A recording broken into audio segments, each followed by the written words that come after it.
जय श्रीराम, जय श्रीराम।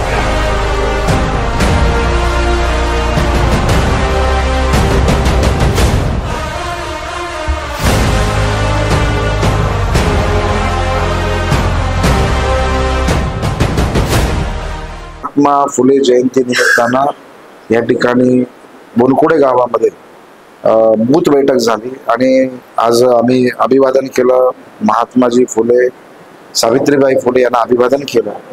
त्यांची प्रेरणा सर्व समाजाला मिळालेली आहे। दीन, दलित, गरीब, वंचित अशा सर्वांचे तारणहार म्हणून या ठिकाणी महात्मा फुले आणि सावित्रीबाई फुले यांच्याकडे बघितले जातात। आज जो काही भारतवर्षामध्ये जे बदल झालेले आहेत त्यांचं बीज रोपण हे यांच्या माध्यमातून झालं होतं आणि त्याच निमित्तानं आमच्या भारतीय जनता पक्षाच्या बूथ बैठक, टिफिन बैठक आज या ठिकाणी लीलाधरजी नाईक आणि आमच्या सर्व सहकाऱ्यांच्या माध्यमातून पार पडली। मला आनंद आहे की प्रत्येक पन्ना प्रमुख या बैठकीला हजर होते। कुठल्या प्रकारची मतदार, त्याची उजळणी या सर्व गोष्टी पूर्ण करून एक समाधानकारक काम चालू असल्याचं मला दिसलं।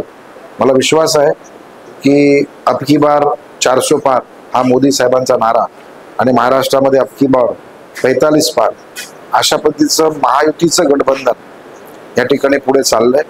आज त्याची बैठक यशस्वी झाली, समाधानकारक झाली, याचा मला आनंद आहे। पुढच्या वाटचालीसाठी माझ्या सर्व कार्यकर्त्यांना आम्ही शुभेच्छा दिलेल्या आहेत आणि भविष्यामध्ये येणाऱ्या सर्वच एकंदरीत या वातावरणामध्ये आम्ही एक नंबरला असू असा विश्वास सर्व कार्यकर्त्यांनी व्यक्त केला आहे।